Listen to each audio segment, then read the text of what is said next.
Ouvrez ce secrétaire et donnez-moi cette lettre. Non, Ouvrez ce secrétaire et donnez-moi cette lettre. je ne le veux pas.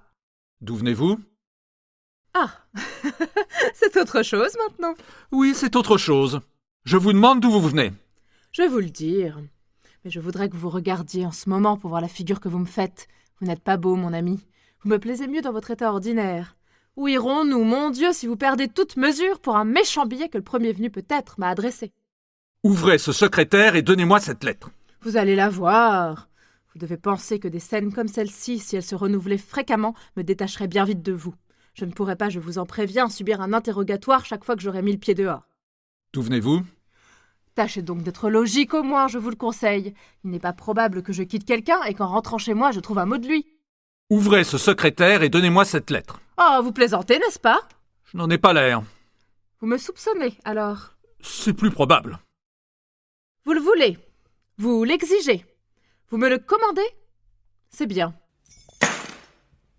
Ouvrez vous-même. Allons, ramassez donc et allez ouvrir. Quand on a commencé, on va jusqu'au bout. On montre qu'on est un homme. Prenez garde à ce que vous allez faire. Si vous touchez ces clés du bout des doigts, ce n'est pas moi qui le regretterai, ce sera vous. Reprenez vos clés. Ça augmente, vous savez. Qu'est-ce qui augmente? Le mal est en progrès, je vous en avertis. Quel mal? Je m'étais bien aperçu déjà que vous me surveilliez, et je riais de la peine que vous vous donniez si inutilement. Jusqu'ici, cependant, il n'y avait rien à dire. C'était de la jalousie, mais une jalousie aimable, qui flatte l'amour-propre d'une femme et dont elle s'amuse. Vous venez de passer à l'autre, la jalousie stupide, grossière, brutale, celle qui nous blesse profondément et que nous ne pardonnons jamais 2 fois. Recommencerez-vous? Clotilde. Recommencerez-vous? Non. À la bonne heure. Clotilde. Quoi, mon ami? Vous m'aimez? Aujourd'hui moins qu'hier. Vous désirez me voir heureux? Je vous l'ai montré assez, je crois. J'ai peur de tous ces jeunes gens que vous rencontrez et qui tournent autour de vous. Vous avez bien tort. Je cause avec l'un et avec l'autre. Le dos tourné, je ne sais plus seulement qui m'a parlé. Vous ne vous rappelez personne que vous auriez encouragé, sans le vouloir, et qui se serait cru autorisé à vous écrire. Personne. Ouvrez ce secrétaire et donnez-moi cette lettre. Encore! Cette lettre est de mon amie, Madame Doyen-Beaulieu, la plus vertueuse des femmes sous ses airs évaporés. Je sais ce que Pauline m'écrit, et je serai la première à vous le dire quand vous ne me le demanderez plus. Clotilde. Après, Vous êtes raisonnable? plus que jamais. La tête est tranquille? La tête est tranquille et le cœur aussi. Pensez à moi, Clotilde, et pensez à vous. Dites-vous qu'une imprudence est bien vite commise et qu'elle ne se répare jamais. Ne vous laissez pas aller à ce goût des aventures qui fait aujourd'hui tant de victimes. Résistez, Clotilde, résistez! En me restant fidèle, vous restez digne et honorable. Le jour où vous me tromperiez... Prenez garde, voilà mon mari. Je savais bien que c'était Lafont que j'entendais. Allez-vous, parlez-vous, potinez-vous, quand vous êtes ensemble, le tonnerre ne vous arrêterait pas. Tu étais donc rentré? Oui, j'étais rentré. Depuis longtemps? Depuis quelque temps. Il me semble, lorsqu'un de tes amis est là, que tu pourrais te montrer et le recevoir. Je terminais quelque chose. Qu'est-ce que t'a dit ton oncle? Je ne l'ai pas trouvé.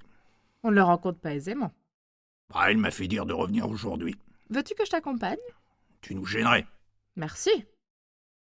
Comment vas-tu? Pas mal, et toi? Je suis pas bien gaillard en ce moment. Et qu'est-ce que tu as? Je travaille beaucoup et ma santé s'en ressent. On se repose alors.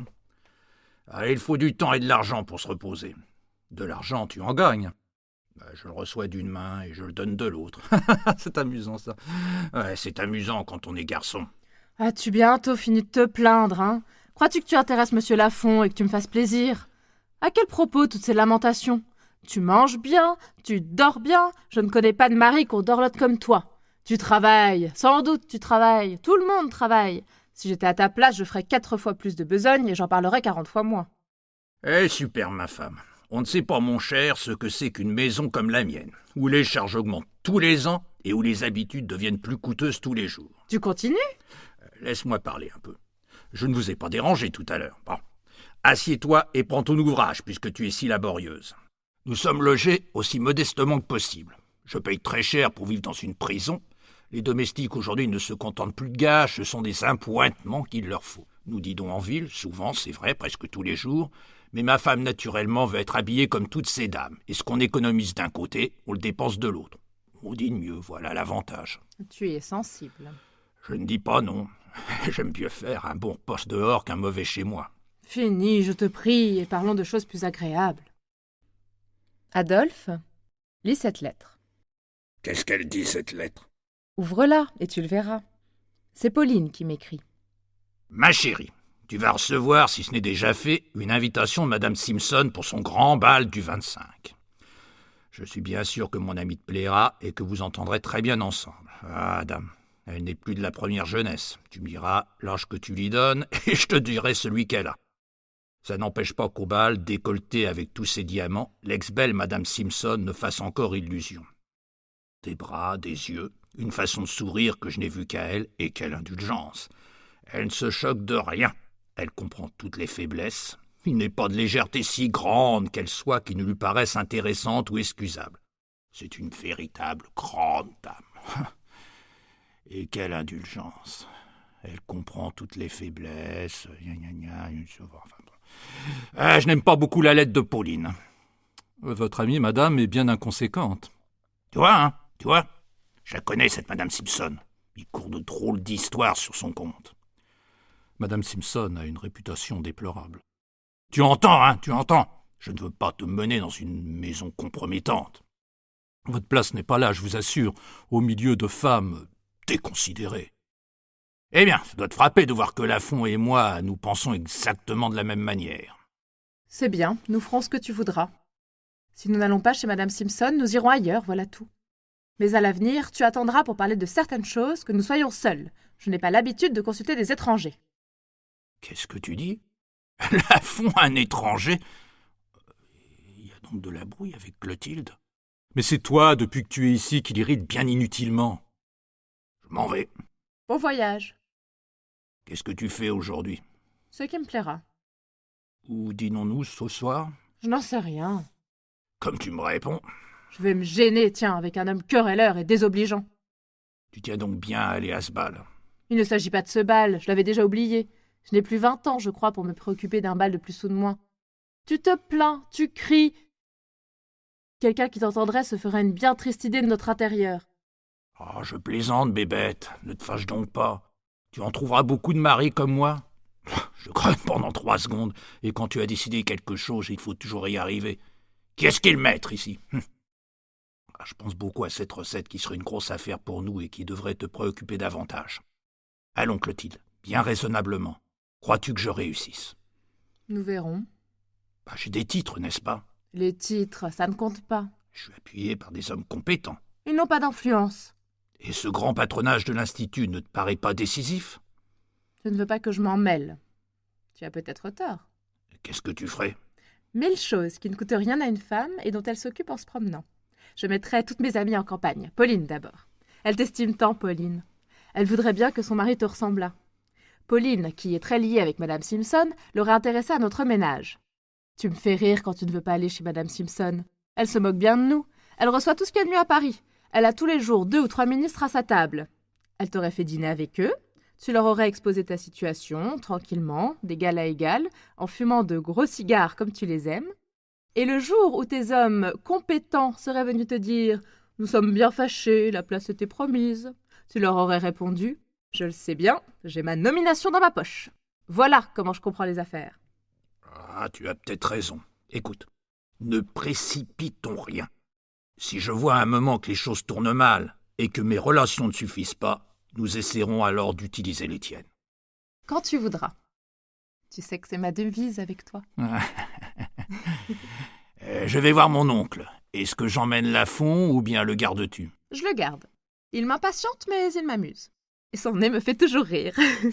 Tu le traites mal, ce pauvre Lafont qui est aimable et obligeant. Je ne voudrais pas qu'un homme m'embrassât avec un nez pareil. Allons, au revoir. Ne m'accompagne pas, va, si je suis aussi désagréable que le dit ma femme. Tu ne sais pas ce que c'est, toi, qu'une femme et des enfants. On les aime beaucoup, on ne pense qu'à eux, on se trouverait tout bête s'ils vous manquaient. Et ça n'empêche pas par moment de les envoyer à S'il faut tous les savoir, diables. Mon mari serait entré 1 minute plus tôt, j'étais perdue. Vous vous êtes moqué de moi. Comment cela? Avec cette lettre, il lui a été si simple de me la montrer tout de suite. Je pensais qu'elle ne vous ferait pas plaisir. Je ne me suis pas trompée. Et puis, c'était un piège que je vous tendais. Je voulais savoir si vous vous arrêteriez à temps. Pour une autre fois? Pour une autre fois, précisément. Êtes-vous bête, mon ami, et malchanceux dans vos suppositions? Tenez, je veux bien faire quelque chose pour vous, quoique vous ne le méritiez guère. Mon mari ouvre toutes mes lettres, toutes sans exception. Je les préférais ainsi. Vous voilà tranquille de ce côté. Asseyez-vous et causons un peu, je vous prie. Causons sans nous fâcher, n'est-ce pas? Mon mari d'une part, vous de l'autre, c'est peut-être beaucoup dans le même jour. Voulez-vous me dire quelle mouche vous pique et ce que signifie cette jalousie qui pourrait devenir inquiétante? Ça vous a pris tout d'un coup, sans crier gare, aux environs du 15 janvier. J'ai une raison pour me rappeler cette date. Quelle raison? J'en ai une, ça suffit. Vous n'allez pas maintenant vous arrêter sur chaque mot. Allons, parlez-en un peu, je vous écoute. D'où venez-vous? Ah, c'est vrai, je vous demande pardon, mon ami. J'oubliais que vous m'aviez fait cette question plusieurs fois et que je n'y avais pas encore répondu. J'avais un rendez-vous, ne vous emportez pas, avec ma modiste, où l'on ne rencontre que fort peu de messieurs, je vous assure. Vous me permettez bien d'aller de temps en temps chez ma modiste? Maintenant, faites ce que je désire et répondez-moi. Que je sache quels sont mes torts envers vous, j'aurai toujours bien de la peine à m'en trouver. Je ne vous vois plus. Bah, et que faites-vous donc en ce moment? Est-ce que je ne suis pas là?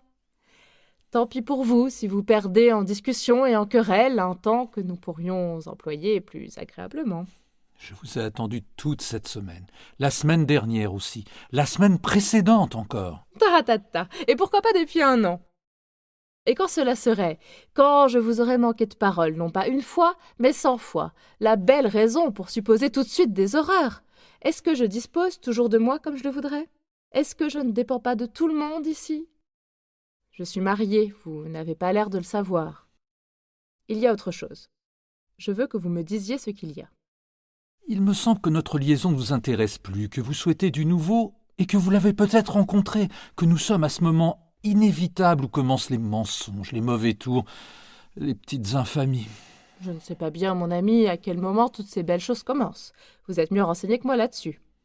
Je vous demande des faits, quelque chose de net, de précis et de positif que je puisse anéantir d'un seul mot.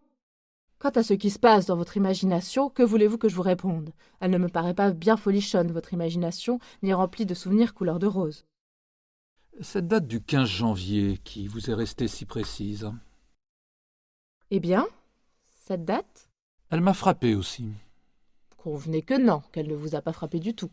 Je m'en veux de vous avoir troublé avec cette date qui signifie quelque chose pour moi et qui pour vous ne veut rien dire. J'ai fait bien des remarques depuis. Lesquelles? Bien des observations. Quelles observations?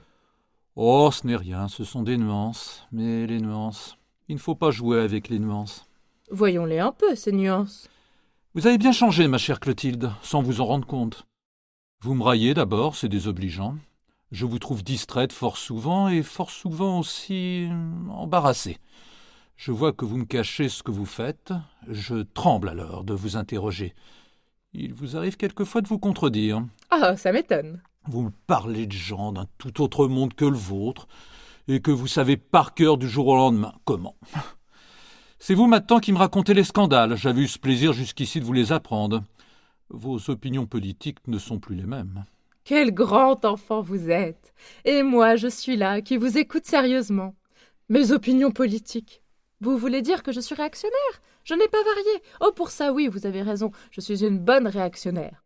J'aime l'ordre, la tranquillité, les principes bien établis. Je veux que les églises soient ouvertes s'il me prend l'envie d'y faire un tour.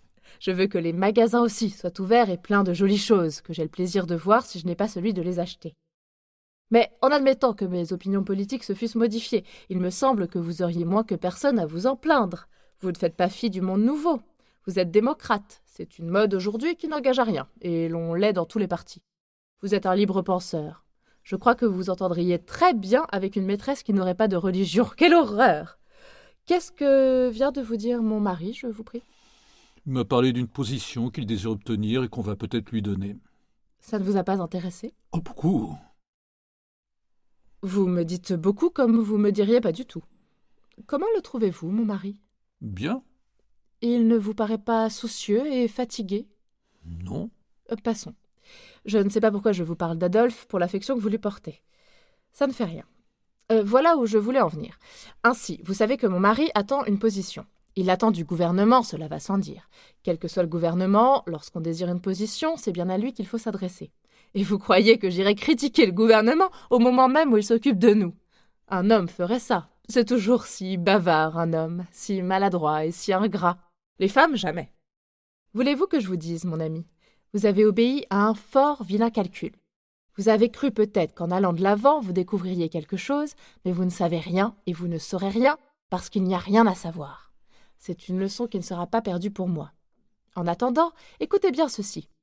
Il faut que vous soyez sage, patient, confiant et que vous vous contentiez de ce qu'on vous donne sans exiger l'impossible.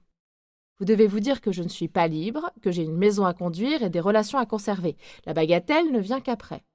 Songez aussi que la plus petite incartade de votre part peut me compromettre, et si mon mari apprenait quelque chose, me précipiter je ne sais où. Je ne veux pas, vous m'entendez bien, je ne veux pas vous retrouver une seconde fois comme aujourd'hui, planté devant ma porte, gesticulant et prêt à tout avaler quand je reviens bien tranquillement de chez ma couturière. Eh bien, qu'est-ce qui vous prend maintenant? D'où venez-vous? Je viens de vous le dire. Est-ce chez votre modiste ou chez votre couturière que vous êtes allé? Pourquoi? Répondez. Est-ce chez votre modiste ou chez votre couturière que vous êtes allé? J'ai été chez les deux, là. Êtes-vous satisfait? Maintenant, il faut vous lever et vous en aller. Non. Si. Plus tard. Tout de suite. Quelle affaire vous presse? Aucune, mais rien ne me presse. Gardez-moi alors. Ce n'est pas possible. Si mon pari revenait et qu'il vous trouva encore ici, il pourrait se fâcher sérieusement. Allons, soyez raisonnable et dites-moi adieu. Vous parlerez moins une autre fois. Clotilde. Qu'est-ce qu'il y a encore? Je rentre chez moi. Rentrez chez vous, mon ami, je ne vous en empêche pas. Vous savez l'heure? À peu près. La journée n'est pas encore finie. Elle ne commence pas non plus. Vous n'avez que votre chapeau à mettre, ce n'est pas grand-chose. Je vous voyais venir. J'aurais été bien surprise si toutes vos histoires avaient fini autrement. Mettez votre chapeau, voulez-vous? Soit. C'est la seule bonne idée que vous ayez eue. Il est bien juste que j'en profite. Allez-vous-en. Vous me suivez? Je vous suis. Dans un instant? Dans un instant. Mais partez donc. À tout à l'heure? Adèle! Donnez-moi ma robe de chambre et mes pantoufles. Je ne ressortirai pas.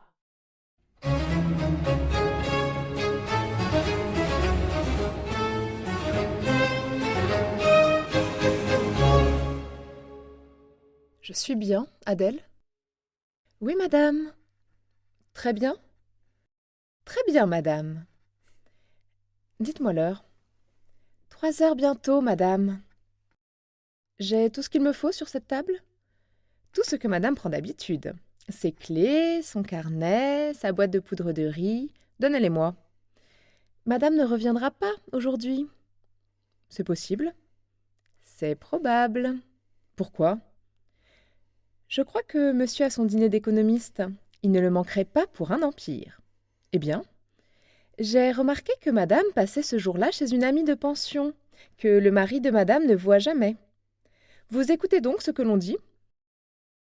Je n'écoute pas, non, madame. Je saisis seulement quelques mots au passage.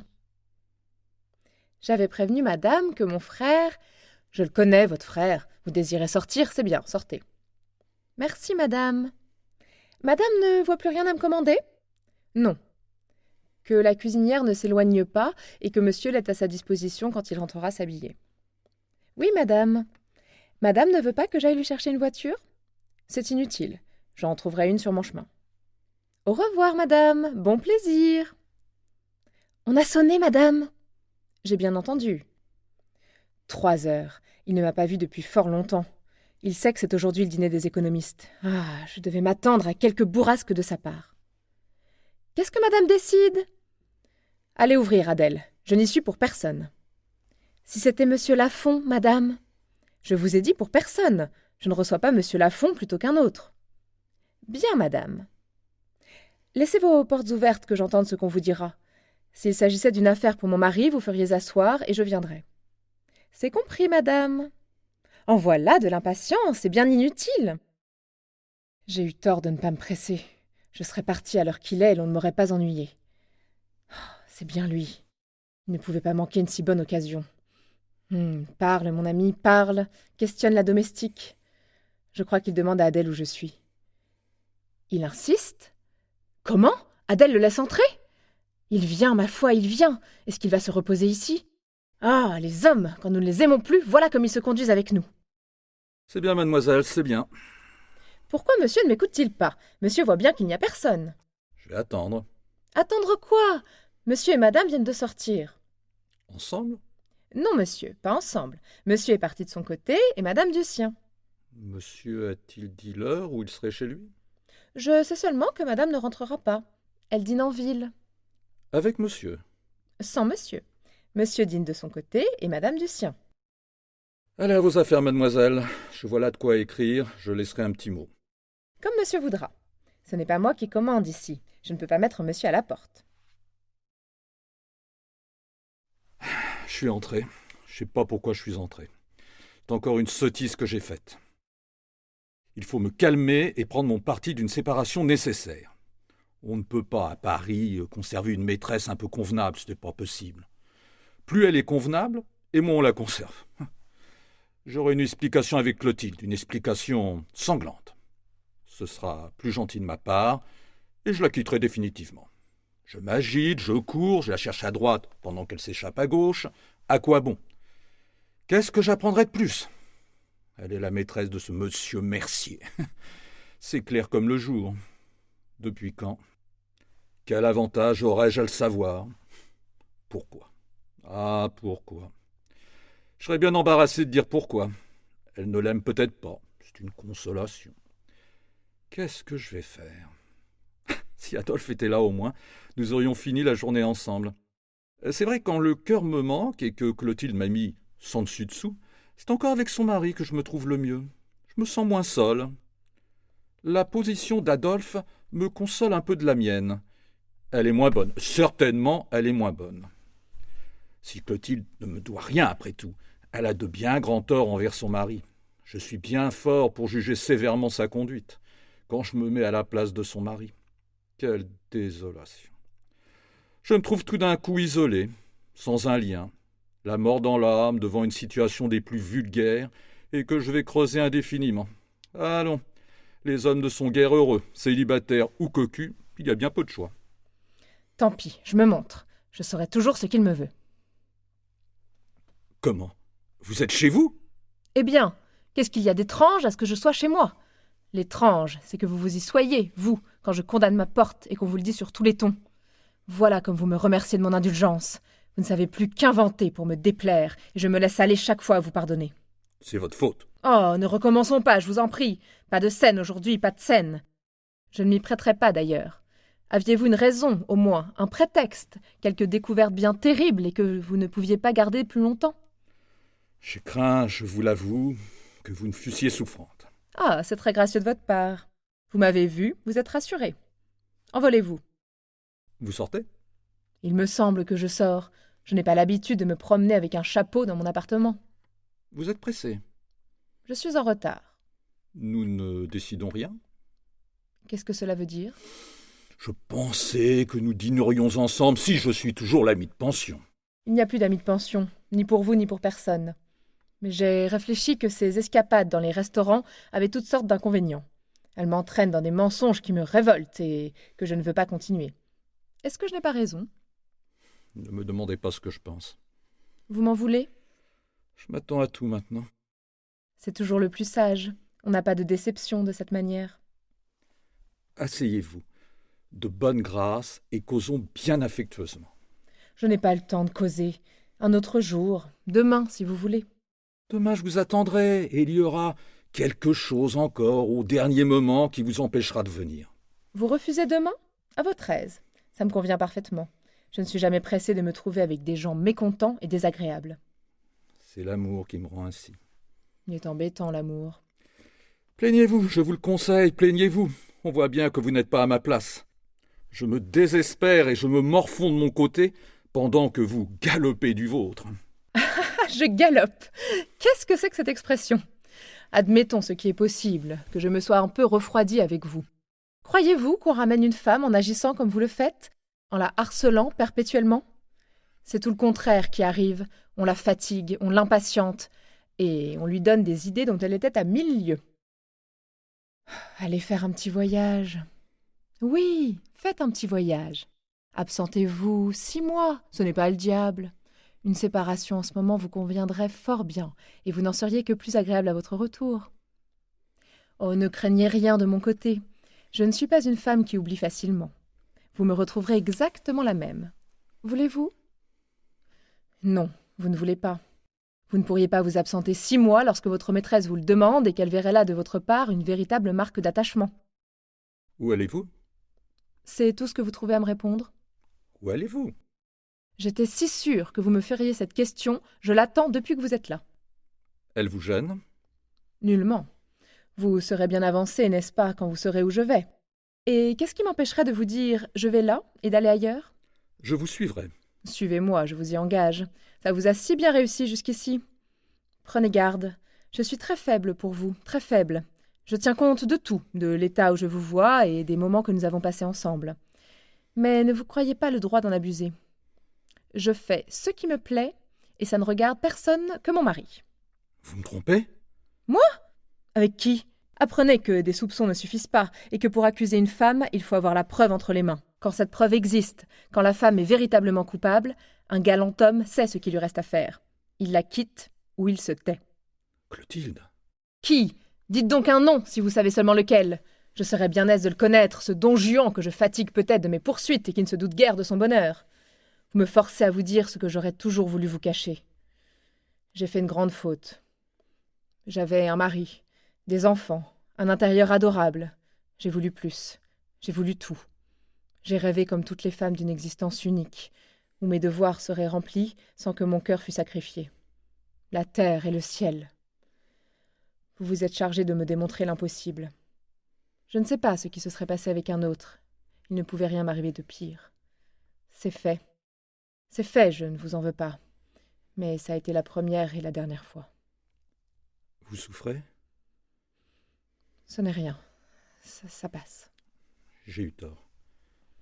Très tort. Je pars. C'est ce que vous avez de mieux à faire. Oubliez un mot de trop qui ne signifie rien. Je ne le crois pas que vous me trompiez. Vous êtes trop bonne et trop sincère. Vous appréciez au fond la tendresse que j'ai pour vous. Je croyais que vous m'attendiez et que notre petite fête ordinaire tenait toujours. La colère m'a pris quand vous m'avez dit que non. Où allez-vous? Faire des visites? Retrouver une de vos amies? Est-ce un bien grand plaisir ou une nécessité absolue? Dégagez-vous s'il le faut. Écrivez que votre mari est malade et que vous restez près de lui, c'est bien simple. Faites ce que je vous demande. Rendez-moi cette journée qui m'appartient depuis bien longtemps et que vous m'aviez réservée jusqu'ici. Je le voudrais que je ne le pourrais pas. Pourquoi? On vient me chercher en voiture et l'on me mène au bois. Vous alliez sortir.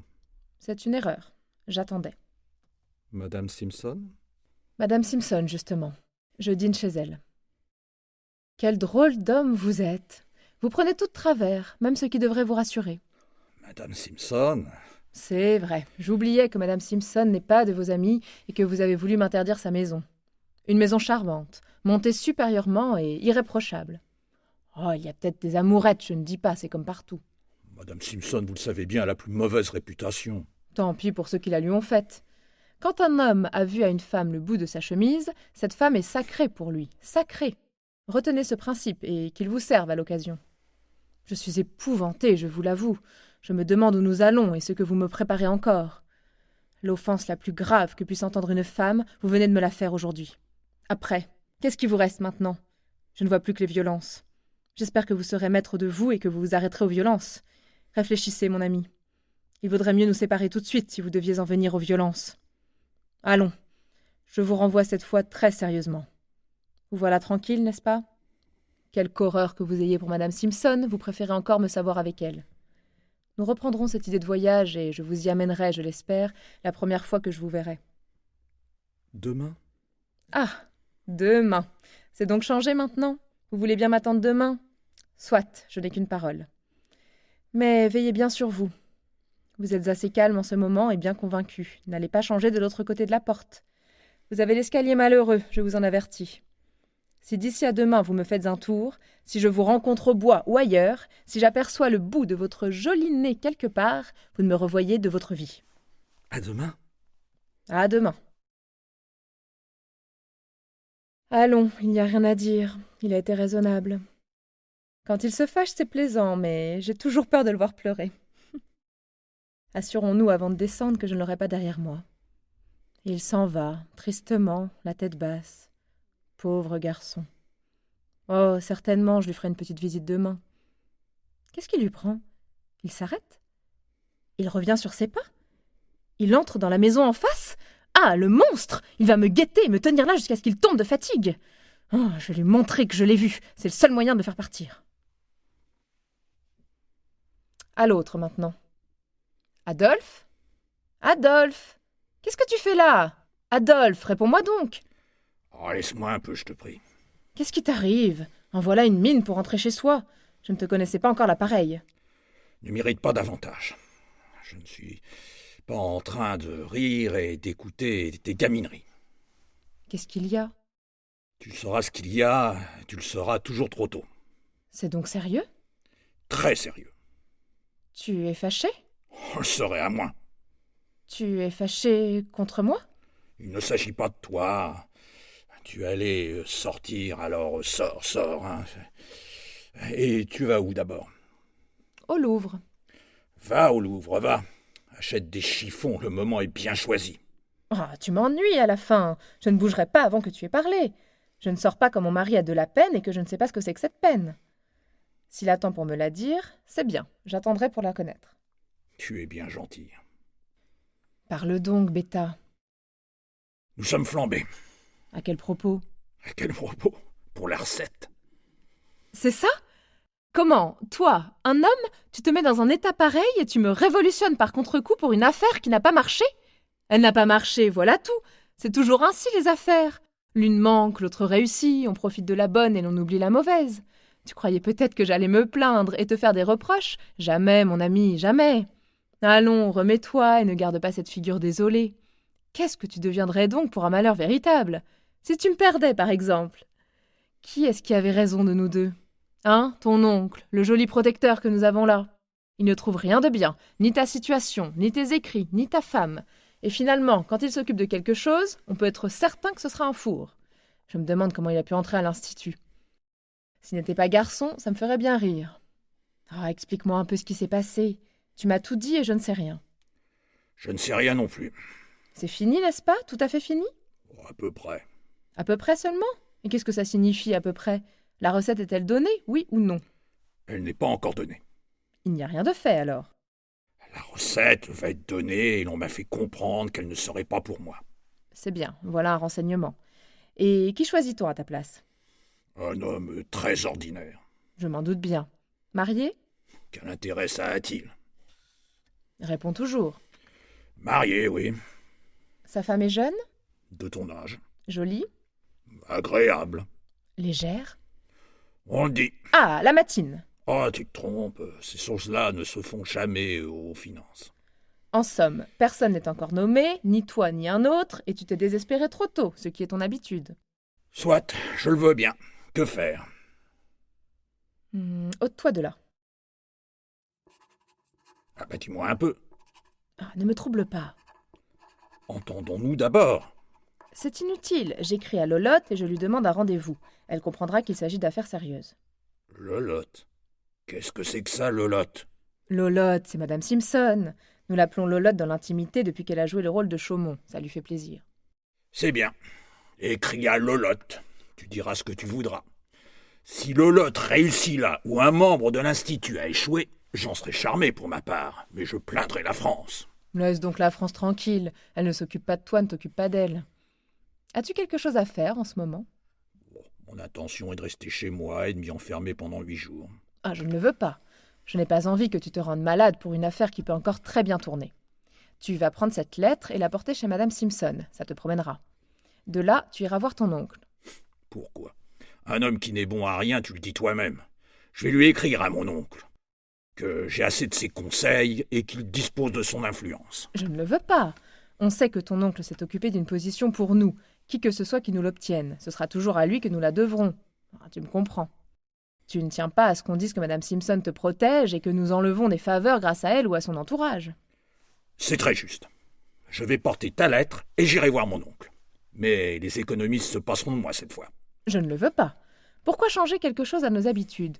Ce n'est pas une corvée pour toi, ce dîner. Tu en reviens généralement fort tard, la tête assez en l'air, et avec des histoires qui me donnent un aperçu de votre conversation. Vous êtes entre hommes, vous dites des bêtises, vous avez raison. Ne te prive donc pas d'un plaisir, on n'en a pas tant en ce monde. Tu as retrouvé ces messieurs dont le genre t'amuse, et moi, ma petite amie, qui serait désolée de ne pas me voir. C'est bien, je n'insiste pas. Mais aujourd'hui où je suis de très mauvaise humeur, j'aurais préféré rester avec toi. Je te remercie. Ne le regrette pas, va, ça se retrouvera. Allons, au revoir, je vais porter ta lettre. C'est cela. Tenons-nous droit, n'est-ce pas? Et un peu de gaieté, si c'est possible. Ne mettons pas les autres dans la confidence de nos ennuis, ça ne sert à rien. Qu'est-ce que je dois dire à mon oncle? Ce que tu voudras. Alors, c'est bien convenu, tu m'envoies ce dîner. Tu m'y envoies dans des dispositions atroces. Elles passeront quand tu seras à table. Je vais m'enflanquer jusque-là. Parlez donc de sagesse et de retenue à une femme. Qu'elle reste dans sa maison, et sa maison prospérera, je t'en moque. Qu'est-ce qu'il aurait fait mon mari s'il ne m'avait pas eu? Sans compter que les honnêtes gens ont de la chance et que l'on est bien disposé pour eux. Toujours, toujours, quand il y a quelque chose à donner, une place, une croix, une faveur, grande ou petite, et que deux candidats sont en présence, d'un côté, un brave homme pas bien fort, mais modeste et méritant, et de l'autre, quelque farceur qui n'a pour lui que son savoir-faire, toujours, c'est le farceur qui l'emporte et le bon monsieur qui est blackboulé. Je finirai peut-être par sortir aujourd'hui. J'espère que monsieur Lafont se sera fatigué de m'attendre. Il ne se plaindra pas cette fois-ci si je le distance pendant quelque temps. Filons. Ah! C'est trop fort! Vous m'en voulez d'être venu? Voici ce qui s'est passé.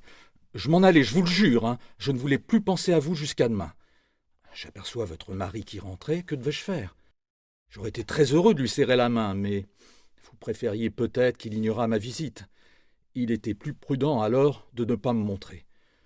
Vous me dites toujours que je ne tiens compte de rien quand je passe ma vie avec Adolphe à sauver les difficultés. Je me suis retourné vivement pendant que votre mari ne me voyait pas, et je suis entré sous une porte cochère pour le laisser passer. Il est bien rentré, n'est-ce pas? Vous avez dû le voir. Je n'invente rien. Après, c'est vrai, j'ai été faible, il ne fallait pas rester là. Je me suis dit, Clotilde attend depuis longtemps Madame Simpson qui n'a pas l'air de venir beaucoup. Si ses projets ne tenaient plus, elle serait peut-être bien aise de me retrouver. Vous ne pouvez pas me reprocher une pensée bien tendre et bien modeste. Votre mari est ressorti.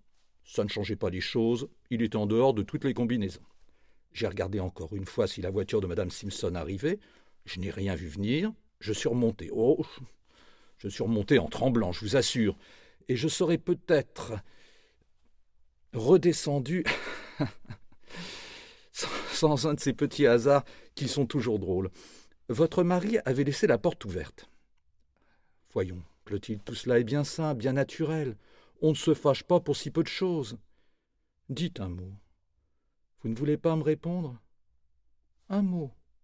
Un seul. C'est bien. Je vous laisse. Vous préférez décidément avoir cette journée à vous. À demain. À demain. Dites un mot. Vous ne voulez pas me dire un mot. Je suis tout à fait blessé, je vous le déclare. Vous me traitez depuis quelque temps trop légèrement et sans aucune considération pour le passé. Vous êtes bien résolu à ne pas me répondre. Eh bien, comme vous voudrez, finissons-en. Vous ne m'aimez plus, je vous embarrasse. Je n'ai plus de bien grande joie avec vous quand je pourrais être heureux ailleurs. Séparons-nous. Séparons-nous en gens d'esprit. Voulez-vous que je vous dise? Vous n'attendez personne. Vous allez retrouver votre amant et c'est avec lui que vous dînez. Soutenez donc le contraire. Je le connais, je n'ai pas voulu vous le nommer tout à l'heure. C'est monsieur Ernest Mercier. Alfred Mercier. Alfred? Alfred Mercier. Rue de la Madeleine, 28. Boulevard de la Madeleine, 28. Clotilde, est-ce une moquerie de votre part ou bien la vérité que vous m'avouez? C'est bien la vérité, n'est-ce pas? Ah, Clotilde, Clotilde, qu'est-ce que vous venez de faire? Il fallait me tromper délicatement, sans que je le voie et sans me le dire. C'est bien la fin cette fois, c'est bien la fin. Adieu. Adieu. Adieu. En voilà assez. J'ai bien voulu être complaisante et me prêter une explication par hasard. Mais tous les jours, 2 fois par jour, non. Ah bien, on en aurait de l'agrément avec des passions pareilles qui ne vous laissent pas le temps de respirer. Sans compter qu'on est toujours à 2 doigts d'une catastrophe. C'est vrai, je ne suis plus tranquille que quand mon mari est là.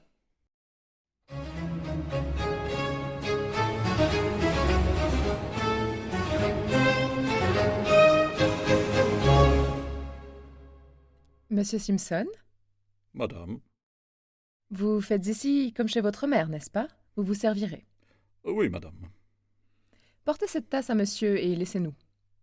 Madame n'aura plus besoin de moi? Non. J'avais prévenu madame que mon frère... Allez, vous me parlerez de cela plus tard. Bien, madame. C'est donc bien vrai, vous quittez Paris décidément. Décidément. Aujourd'hui même? Je prends le train de 7 heures qui me mettra à minuit chez moi. Vos malles sont faites? Mon domestique les termine en ce moment. Vous ne me demandez rien. Il me reste si peu de temps vraiment que je craindrais de vous déranger. Comme vous voudrez. Qu'est-ce que pense votre mère de cette brusque résolution? My mother est enchantée de me voir partir. C'est un peu pour elle que je m'en vais plus tôt que d'habitude. Elle m'a demandé d'inspecter sa propriété de fond en comble et de diriger les reparations qui seront nécessaires. Je veux que my mother ne reconnaisse pas Croquignol quand elle viendra s'y installer. Si votre mère est de votre côté, je n'ai plus rien à dire. Vous aimez trop Paris. Vous n'admettez pas qu'on s'y trouve mal et qu'on puisse vivre ailleurs. Je ne pense pas cela. Je trouve seulement qu'à votre âge et dans votre situation, un homme n'abandonne pas Paris volontiers, surtout s'il était retenu par le plus léger attachement. L'hiver est à peine fini, le temps est affreux. Personne ne songe encore à partir, excepté vous. Il faut que vous ayez une raison. J'en aurai une plutôt pour rester. Alors, pourquoi vous en allez-vous? Je m'ennuie. Je suis irrité et humilié. Je me fais l'effet d'un pauvre dans votre Paris. Qu'est-ce que c'est que ce misérable entresol où je demeure? J'ai honte pour moi de l'habiter. C'est bien pis quand on me fait le plaisir de venir me voir. My mother se refuse toujours à me demander une installation comme je la voudrais. Elle préfère que je voyage. Je dépense beaucoup d'argent sans en retirer ni plaisir ni honneur. Là-bas, à Croquignol, le décor change. Je mène grand train. Je compte dans le pays. On me salue très bas quand je passe. J'ai sous la main tout ce qui me manque ici. Mes chevaux, mes chiens, mes fusils. Vous savez que j'ai une magnifique collection de fusils qu'il me tarde toujours un peu de retrouver en bon état. Paris est agréable, évidemment. Je m'y plairais peut-être autant qu'un autre si j'y étais dans des conditions qui satisferaient mon amour-propre. C'est ma faute. Je n'ai pas su vous consoler et vous conserver. Se quitter comme nous le faisons, de gaieté de cœur, après 4 mois seulement. Le temps ne vous aura pas paru long, je l'espère. 5 mois. Croyez-vous? Comptons. 15 janvier, 15 février, 15 mars. C'est très juste. Mettons 5 mois et n'en parlons plus. Vous devriez venir cette année à Croquignol, quand my mother sera là, avec une partie de sa société. Ne comptez pas sur moi. Mon mari ne peut pas s'absenter si aisément. Vous le laisseriez. Il n'aime pas ça. Vous vous retrouveriez avec votre amie, Madame Beaulieu, que les difficultés n'arrêtent pas, elle. Oh, Pauline, c'est différent. Elle a une fortune, d'abord, qui lui permet de faire ce qu'elle veut. Ensuite, son mari a eu de grands torts avec elle. Elle en profite et elle a bien raison. Elle s'amuse, Madame Beaulieu. Je n'en sais rien. Nous sommes très liés avec Pauline, très liés. Mais nous ne nous disons pas tout. C'est elle, cependant, qui vous a mise en relation avec ma mère. Pauline n'a jamais su pourquoi je le désirais. Qu'est-ce qui vous fait supposer que madame Beaulieu ne se conduise pas régulièrement? On vous a dit quelque chose sur elle? Je lui connais une forte toquade pour un de mes amis. Vous l'appelez? Hector de Godefroy. C'est un mensonge. À peine un secret. Madame Beaulieu, vous ne pouvez pas l'ignorer, vit depuis des années avec un garçon charmant qui l'adore et qui ne la quitte jamais. Il se nomme? Alfred Mercier. Ouais, mais madame Beaulieu s'est amourachée, je me demande pourquoi, de mon ami Hector, et elle ne passe plus un jour sans le voir. De qui le tenez-vous? De madame Beaulieu elle-même, qui ne recule pas devant des confidences de ce genre. Quel enfant que cette Pauline! Elle ne pourrait pas garder ces choses-là pour elle. Ah, voilà ce que j'apprécie encore en m'éloignant de Paris.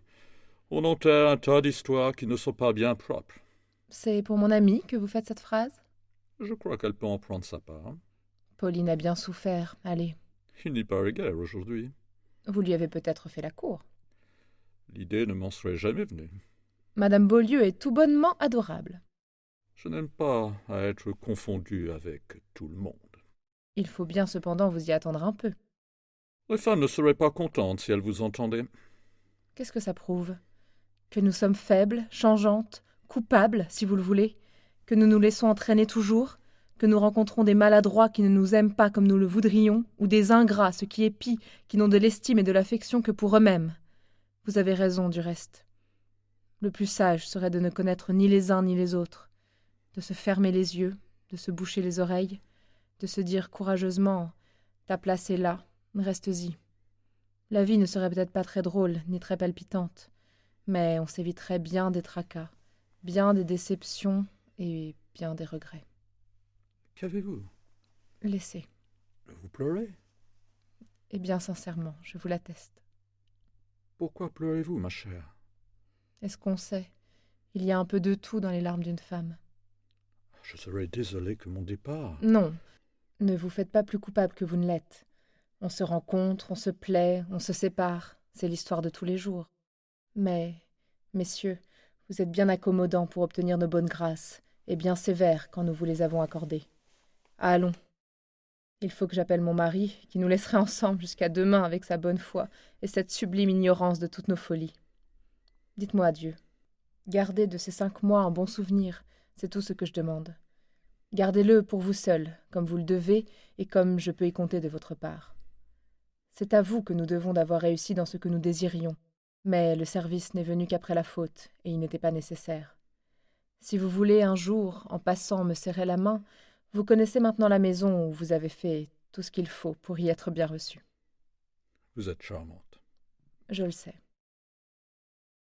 Voyons, Adolphe, tu as assez fumé. Tu finiras tes journaux une autre fois. Adolphe, m'entends-tu? Monsieur Simpson prend son chapeau. Lève-toi tout de suite si tu veux descendre avec lui. Mon mari vient. Je me conduis comme un malappris avec vous. Je vous abandonne. Ça ne fait rien. J'ai pris cette habitude, après mon déjeuner, de me reposer un instant. C'est le seul moment où je me sente bien chez moi. Vous êtes prêt? Quand vous voudrez. Partons alors. Vous permettez que je dise un mot à ma femme? Certainement. Est-ce qu'il faut que je remercie ce jeune homme? Non. Nous l'avons invité à déjeuner, ça suffit. Nous devons beaucoup à son ami du ministère. C'est sa mère qui a tout fait, depuis que je lui ai écrit un mot devant toi. Tu te souviens? Je ne savais pas que Madame Simpson avait un fils de cet âge-là. Comment le trouves-tu? Distingué. De bien grands airs, hein? Ça ne me déplaît pas. Qu'est-ce qu'il te disait? Que j'étais parfaite. Au moral? Au physique aussi. Je suis bon enfant de vous avoir laissés ensemble. Il part ce soir.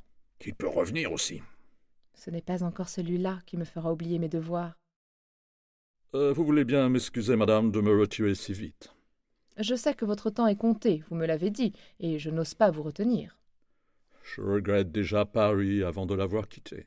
Vous allez l'oublier bien facilement. Mademoiselle vous verra bientôt sans doute, et elle me donnera de vos nouvelles. Nous lui demanderons aussi des vôtres.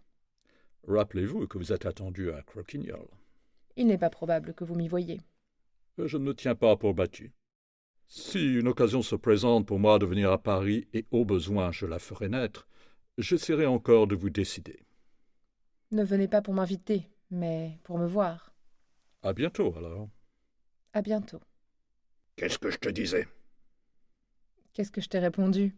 Ne t'occupe pas de ça et fais tes affaires. Sotte aventure. Tous ces jeunes gens d'aujourd'hui ne valent pas la peine qu'on s'occupe d'eux. C'est sec, plein de prétentions, ça ne croit à rien. Ils aiment la pose et voilà tout. Je pensais que M. Simpson, élevé par sa mère, s'attacherait sérieusement à une femme. Je n'ai pas à me plaindre de lui, du reste. Il a toujours été fort convenable et très obligeant. Il est un peu bête avec ses fusils. C'est bien fait pour moi, tiens. J'avais ce qu'il me fallait. Un ami excellent, un second mari, autant dire. Je l'ai malmené de toutes les manières. Il en a eu assez, ça se comprend. Qui sait? Il me croit peut-être plus fâché que je ne le suis. Les hommes nous connaissent si peu. Nous sommes bien faibles, c'est vrai, avec celui qui nous plaît, mais nous revenons toujours à celui qui nous aime. Bonjour. Bonjour, mon ami. Comment allez-vous? Doucement, bien doucement. Et vous? Mal. Très mal. Je vous dérange? Pas le moins du monde. Vous alliez peut-être sortir. Ma foi, non, je sors à peine maintenant. Où irai-je? Vous aviez du monde à déjeuner? Du monde, non, une personne, Un ami? un passant. Vous le nommez? Mon mari me l'a dit, mais je ne m'en souviens plus. Je viens de les voir partir ensemble. Vrai? Vous étiez là, sous mes fenêtres? Si je l'avais su, je me serais montré un instant. C'est très gentil de votre part. Au moins, vous ne m'avez pas oublié tout de suite. Quel était ce monsieur? Un passant, je vous le répète, le premier venu. Il ne peut pas vous donner de l'ombrage. Mon mari me l'a présenté ce matin, et ce soir il sera parti. Vous me dites la vérité? Pourquoi vous mentirais-je maintenant? Vous ne changez pas, vous. C'est une justice à vous rendre. Venez ici, dans ce fauteuil, et tenez-vous-y si c'est possible, que je ne vous vois pas marcher, remuer et vous agiter comme autrefois. Vous m'avez laissé de meilleurs souvenirs. Clotilde. Il n'y a plus de Clotilde. Mon ami. Un peu de calme, n'est-ce pas? Et ne nous égarons pas si vite. J'ai bien regretté, allez, cette scène ridicule que vous pouviez empêcher si facilement. Regardez-moi. Monsieur Alfred Mercier. Que voulez-vous, j'étais jaloux depuis longtemps de ce monsieur Mercier. Tous mes soupçons se portaient sur lui. Madame Beaulieu ne se plaindra pas de votre discrétion. C'est bien. Qu'est-ce que vous avez fait depuis que je vous ai vu? J'ai pensé à vous. Cela se dit, cela. Après. Après, j'ai vécu comme d'habitude. Vous ne vous êtes pas absenté? Bon, il fallait me déplacer, je n'en ai pas eu le courage. Ces demoiselles ont-elles été gracieuses? Vous ont-elles bien reçu? Je ne vous réponds pas. Pourquoi? Il est possible qu'autrefois, une infidélité de votre part m'eût été sensible, très sensible. Mais ce qui vous était défendu alors vous est bien permis maintenant. Avec cela que je ne vous connais pas et que vous êtes un homme à vous priver de consolation. Vous n'étiez pas toujours bien aimable, mon ami, ni bien gai, ni bien confiant. Mais ne parlons pas de ces choses-là. Je souffre beaucoup trop, je vous assure, pour songer à des consolations. Et puis, si le malheur veut que je vous ai perdu pour toujours, je ne chercherai pas à vous remplacer dans un monde que je ne fréquente plus. Vous avez tort. Vous devriez retourner auprès de ces dames. Elles sont libres. On ne se gêne pas avec elles. Elles aiment les histoires, les cris, les batailles. Vous ne trouverez jamais cela avec nous. Nous ne pouvons vous offrir qu'une affection paisible, sincère et désintéressée. C'est ce que je demande. C'est ce que nous demandons tous. Alors, mon ami, il fallait prendre garde et ne pas risquer ce que vous teniez pour le plaisir de faire un coup de tête. Clotilde. Quoi, mon ami? Donnez-moi votre main. Non. Vous pouvez bien me donner la main. Plus tard, nous verrons. Ne prenez pas cet air-là, ou je vous renvoie à l'instant même. Donnez-moi votre main. Allons, la voici. Il vous faut l'autre maintenant? Vous êtes bien froide. Comment, froide? Je vous fais asseoir là près de moi, et je vous permets de m'embrasser. Vous ne pensiez pas que j'allais me jeter à votre cou dès que vous entreriez. Je suis là comme un coupable. J'accepte tous les reproches que vous me faites. Je crois que vous en mériteriez aussi. Aucun. Est-ce ma faute ou la vôtre si nos relations ont changé tout à coup? Il n'y avait pas d'homme plus heureux que moi qu'au jour où votre existence a été bouleversée. Qu'est-ce que vous dites? Mon existence bouleversée? Elle ne pouvait l'être que par vous si je ne vous avais pas arrêté à temps. Vous avez raison. Je ne sais pas pourquoi je reviens là-dessus. Laissons ce qui s'est passé. Qu'est-ce qui s'est passé? Vous êtes incorrigible. Je vous reçois, je vous écoute. Je crois que vous regrettez sincèrement une conduite inexplicable. Je me dis que, plus tard, si vous vous réformiez sérieusement, il ne serait pas impossible que je vous pardonne. Et vous me fâchez encore avec ce mauvais esprit que je déteste en vous et que je n'ai jamais réussi à vaincre. Il ne s'est rien passé du tout, vous entendez? Rien, rien, absolument rien. Éloignez-vous. Pourquoi? Éloignez-vous, je désire me lever. Non. Si. Restons comme nous sommes. Mais laissez-moi me lever un instant. Vous ne partez pas encore. Continuons. Quelle exigence! Vous ne souffrez pas? Je suis nerveuse et agitée. Raison de plus. Vous dites? J'ai bien de la peine aussi à me dominer. Allons, ne vous troublez pas, je resterai assise. Vous pensiez donc un peu à me pardonner? J'ai dit cela et j'ai eu tort. Reprenons notre bonne existence d'autrefois. À quoi bon? Vous ne serez jamais heureux avec moi et je ne serai jamais tranquille avec vous. Vous ne voulez pas comprendre ma situation. Quelle situation? Ma situation?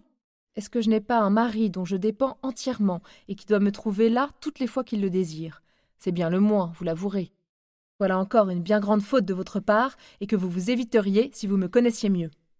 Qu'est-ce que vous me reprochez? Vous n'aimez pas mon mari? Mais si, je vous assure. Mais non, je vous le garantis. Vous n'aimez pas Adolphe, je le vois à bien des choses. Ce sont peut-être vos caractères qui ne s'accordent pas, ou bien la position qui veut ça. Oh, quelle injustice!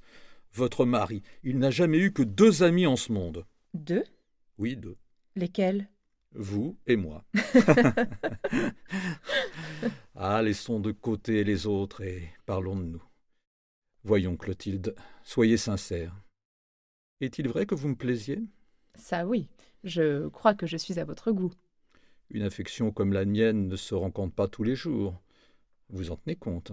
Certainement. C'est bien parce qu'elle me touche et que j'en tiens compte que j'ai supporté toutes vos tempêtes. Je suis bien doux d'ordinaire, bien tendre. Je ne dis pas non. Vous savez parfaitement plaire quand vous le voulez bien, et vous trouvez quelquefois de fort jolies choses qui sont très agréables à entendre. Ce n'est pas vous qui parleriez de fusil à une femme. Qu'est-ce que cela veut dire? Rien, c'est une sottise qu'on m'a contée. Ne faites pas attention. Dites-moi que vous me pardonnez. Oui. Soyez sage, n'est-ce pas? Vous me pardonnez tout à fait? Tout à fait. Ne me tourmentez pas, j'irai vous voir. Bientôt? Quand vous le voudrez. Prenez garde, je ne suis pas seule ici.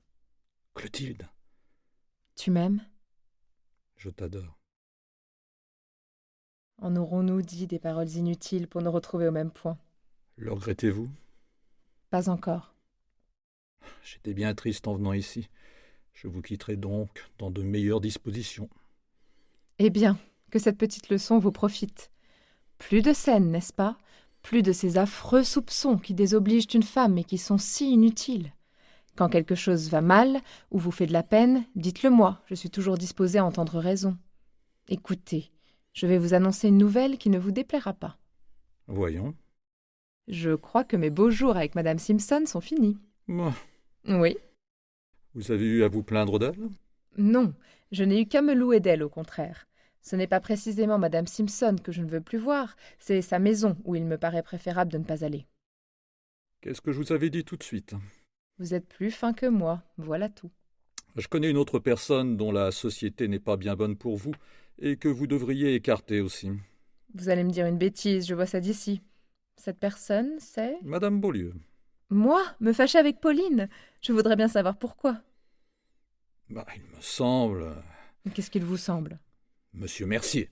Eh bien, monsieur Mercier. J'ai appris ce qui en est et ce que vous savez bien aussi. Oui, je le sais, après. Vous ne défendez pas Madame Beaulieu, je présume. Ah, ça! Pensez-vous un peu à ce que vous me dites? Est-ce que vous allez reprocher à Pauline de faire pour monsieur Mercier ce que je fais pour vous? Ce n'est pas la même chose. En êtes-vous sûr? Expliquez-moi la différence. J'en vois une. Laquelle? Allons, dites un peu. Laquelle? Vous êtes tous les mêmes, messieurs. Pour vous, nous pouvons tout nous permettre, mais vous vous révoltez quand ce sont les autres qui en profitent. Plutôt que de vous occuper de Pauline, vous devriez songer à mon mari qui s'est plaint tous les jours qu'on ne vous voyait plus et qui va vous demander une explication. C'est Adolphe que nous venons d'entendre entrer? Oui, c'est Adolphe. Avez-vous pensé un petit peu à ce que vous lui diriez? Non. Non, ça vous fait rire. Tant pis pour vous, mon ami, vous vous tirerez de là comme vous pourrez. Te voilà, toi. Bonjour, mon cher. Bonjour. Pourquoi ne t'a-t-on pas vu depuis si longtemps? Comment vas-tu? Je me porte à merveille. Tu ne réponds pas à ma question. Qu'est-ce qui s'est donc passé que tu es disparu du jour au lendemain? Ne le tourmente pas, il a eu un gros chagrin, n'est-ce pas, monsieur Lafond? Oui, madame. Quel chagrin. Est-ce qu'il faut que je dise à mon mari? Si vous le voulez. Parle donc. Il était jaloux. Jaloux? Comment tu es encore jaloux à ton âge? Et de qui diable était-il jaloux? D'une femme qui ne lui appartient pas, bien entendu. Ces célibataires, ils ne se refusent rien. Ils sont jaloux par-dessus le marché. Veux-tu que je te dise l'opinion d'un économiste célèbre sur la jalousie? La jalousie, c'est la privation, pas autre chose. Si tu étais marié, tu ne serais pas privé et tu ne serais pas jaloux. Est-ce vrai, ça, Clotilde? Allons, tais-toi un peu. Jaloux. Est-ce que tu lui as dit Quoi donc? que j'étais nommé? Monsieur Lafond est le premier qui t'a écrit pour te féliciter. En effet, je ne m'en souvenais plus. Il m'a écrit plus tôt que de venir me voir. C'est mon oncle, mon vieux bonhomme d'oncle, qui a enlevé cette affaire-là. On le sait bien que c'est ton oncle. Tu n'as pas besoin de le crier sur tous les toits. Eh bien, est-ce que ça ne vaut pas mieux d'être receveur que d'être jaloux, hein? Ce pauvre Lafond, il n'est pas encore bien remis. Il n'a pas son nez ordinaire. Ah ça, t'a-t-elle trompé ou ne t'a-t-elle pas trompé? Laisse-moi donc. Tu peux bien me dire ça à moi. T'a-t-elle trompé ou ne t'a-t-elle pas trompé? Mon mari vous a fait une question, répondez-y. Que voulez-vous que je réponde? Y a-t-il un homme, un seul, qui jurerait que sa maîtresse ne l'a pas trompé? La mienne m'a dit que non, elle ne pouvait pas me dire oui. Nous nous sommes réconciliés. C'est ce que nous désirions sans doute, l'un et l'autre. Vraiment? Il est bien fâcheux que cette dame ne soit pas ici pour vous entendre. Elle saurait l'opinion que vous avez d'elle et de toutes les femmes. La confiance, monsieur Lafond, la confiance. Voilà le seul système qui réussisse avec nous. Ça a toujours été le mien, cher ami.